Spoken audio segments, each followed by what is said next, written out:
Hi guys, I'm building a waterfall in this garden.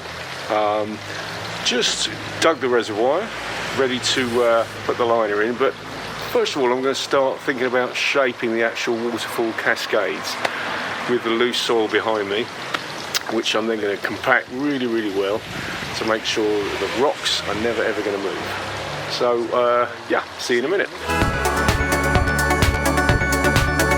This is actually a shot just after I first started digging. There was just basically plants here. I've moved them out of the way, put them to one side, and yeah, as you can see, I then start creating the shelves and building the reservoir.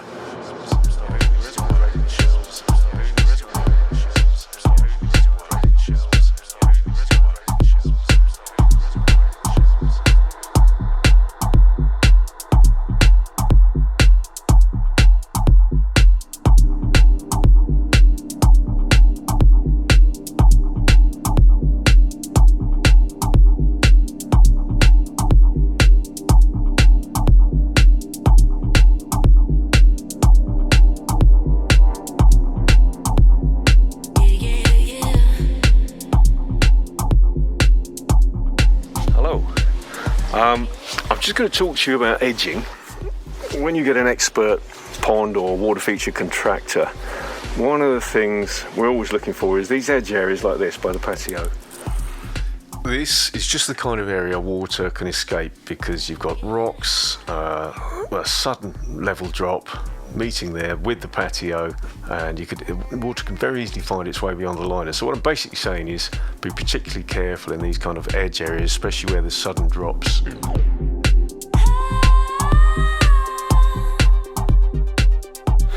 I think I've got most of the levelling roughly right.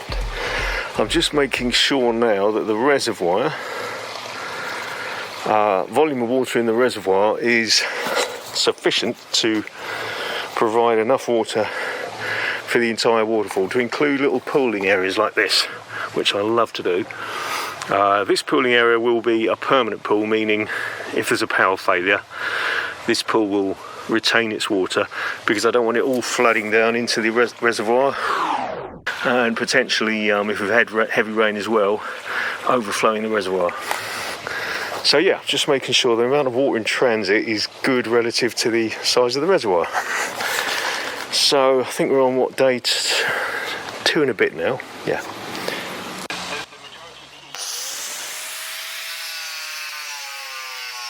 This is what I use for the pump vault, and I'm just making some slits, if you like, in it to allow water to pass through. The pump will sit inside this, keeps the pump nice and clean, isolated from the main body of water.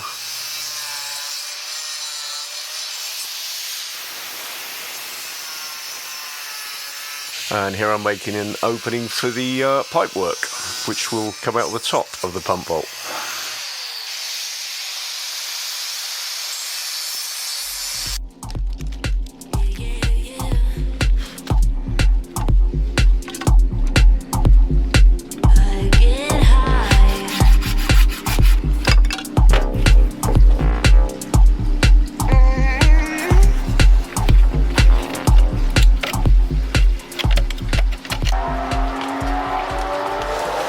What's that, an acid, Martin?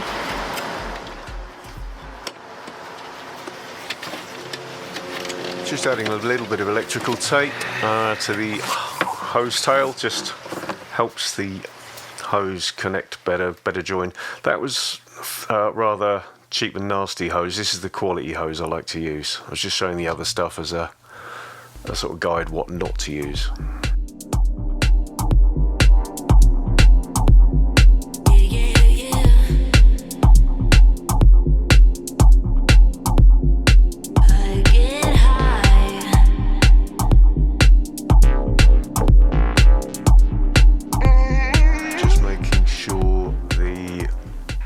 Vault is going to sit well, and I'm now going to start marking out a little trough that the pump will sit in, so that it's the lowest point in the reservoir.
it's always really tempting to put a bend on a pipe like this so we can get out of there nice and neatly and straight out without stressing this pipe like that.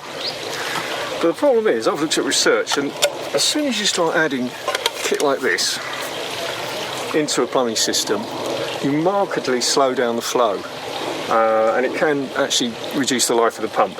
Now, I do it sometimes if I need to, but on this occasion I don't think we need to. I'm just going to simply take this smaller pipe and join it to this larger bore pipe here with a simple joint. And that will take us out of the pump vault and up to the waterfall.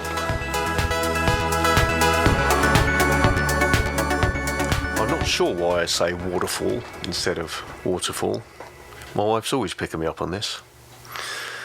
Here I have some very hot water, not boiling but very hot, just to help the pipe flex a little bit when I'm fitting it to the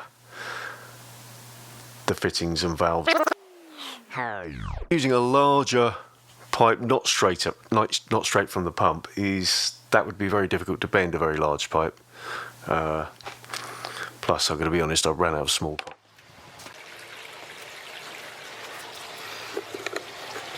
Okay, yep, it's only a very small waterfall filter. A lot of people don't even put filters on pondless waterfalls, and this one is not even in full sun, mostly shade. Does it really need it? Possibly not, but I'm a belt and braces type guy. I like to do everything thoroughly. So I've put a fairly simple waterfall box on this with some filter foam in there, not particularly high grade stuff, just basic, but very high grade biological media. You're seeing there that I'm putting in the old Chinese laundry basket. Thank you, Amazon.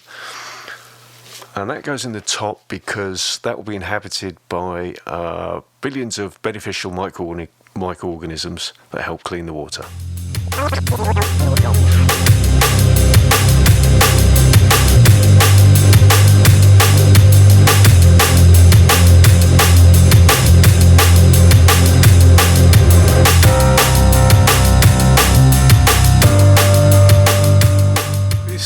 One of the rock yards I go to. This is a type of green-blue slate right here. As you can see,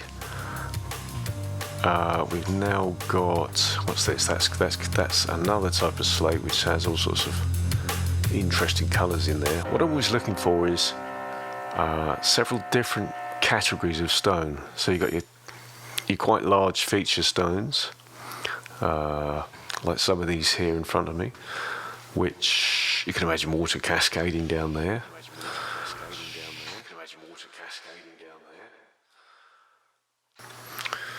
But at the same time, I'm also looking for some nice, large, flat stones like this that, you know, could be a good destination rock to stand on, peer down into the pond.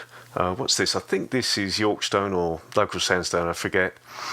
It's all very similar size, that, so I probably won't be using that today because there's not enough small rocks in there and different variations that are going to give me the effects that I need, you know. So anyway, yeah, a day in the life of a pond builder.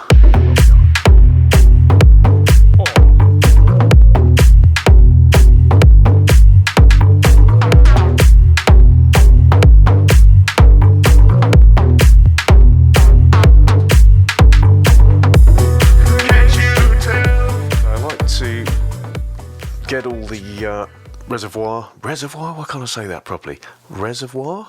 How the heck do you say it? Anyway, I like to get all the kit in the reservoir there, the basin, let's call it a basin. I use polystyrene because I hate throwing it away, it's so wasteful because you get such a lot of it in packaging, but it's great for filling voids, and as long as I secure it with foam, just backfilling here behind the liner. You see the lights are going in. Client added lights to this one.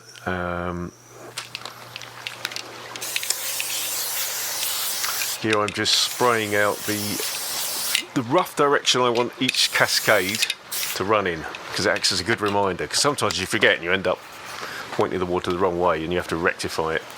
So it just helps me remember. So I'm starting to rock in now, and the first few walks, personally, I always find semi-terrifying. don't say rocks, because there's so many options. You know, when you're faced with, I don't know, 100 rocks, and some jobs more, some jobs less. This is a bit less, it's quite a small waterfall. You know, what's the first rock? There is no puzzle picture to follow. So you'll see me here just farting about and fannying about with all different options, and in the end I get there.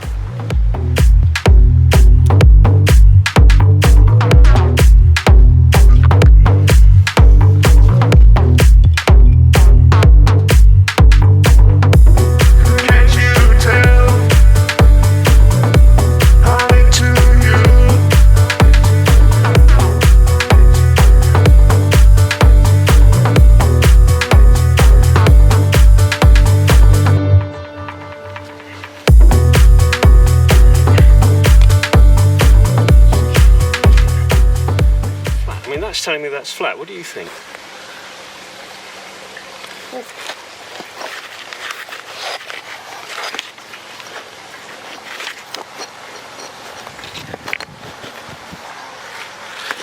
Yeah, I'm actually getting quite frustrated with this one.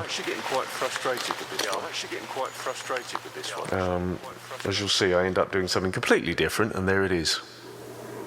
So this is the bottom spillway, the bottom cascade.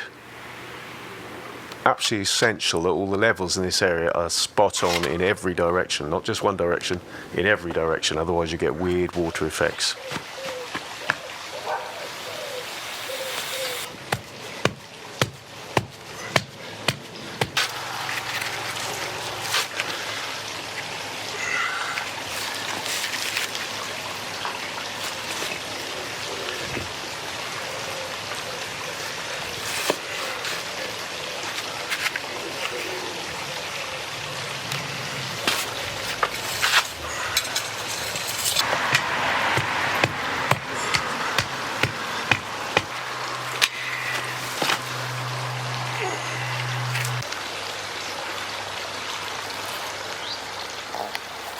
That there is underlay and overlay in this case. I normally use the real high quality black stuff, but the shop had run out. This is pretty good, this white stuff. It's very good, especially on a more budget waterfall.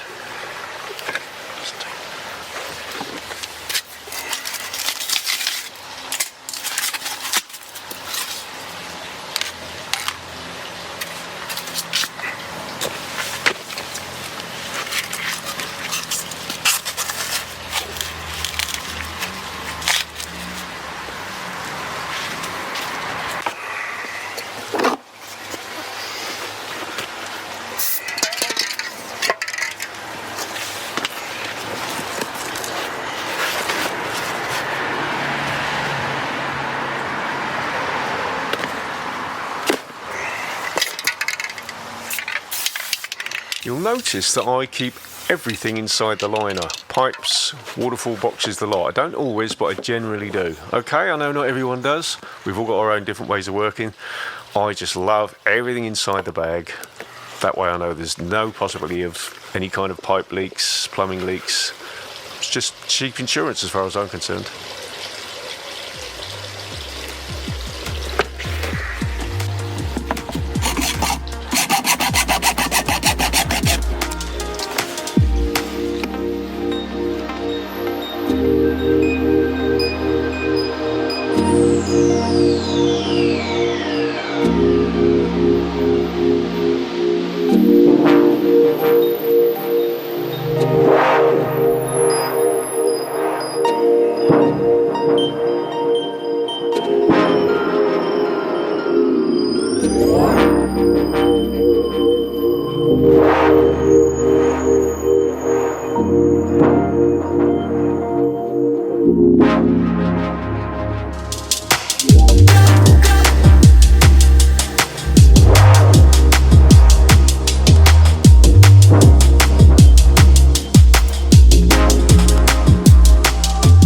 I don't like doing the filter box outside the liner is because you can get roots growing up between the liner and the waterfall box.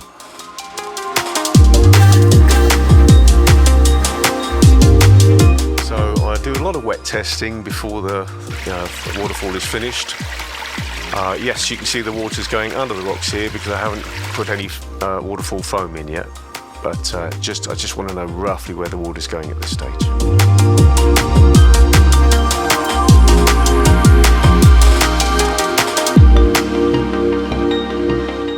This is Waterfall Foam, which is a very high quality product. Yes, it's expensive, and yes, you're going to need a lot of tins, guys. If you're going to do this yourself, DIY, don't think you're going to need 3 or 4 tins. You're going to need 10 to 20 tins for a small waterfall like this.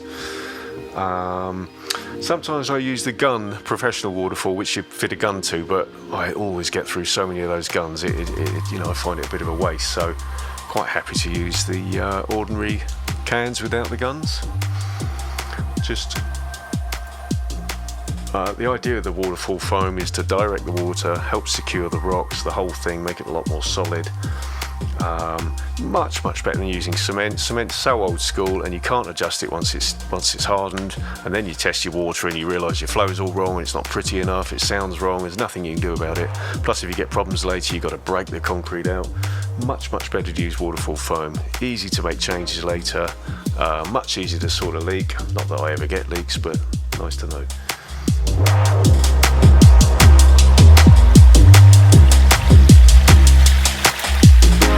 That is the reservoir, and you can see everything's getting covered in now with stones and rocks.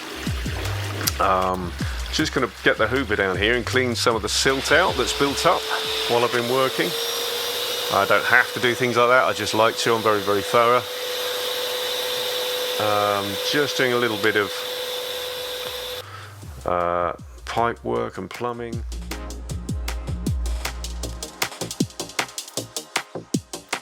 Hello guys, I couldn't film the end of the building process because the camera battery ran out.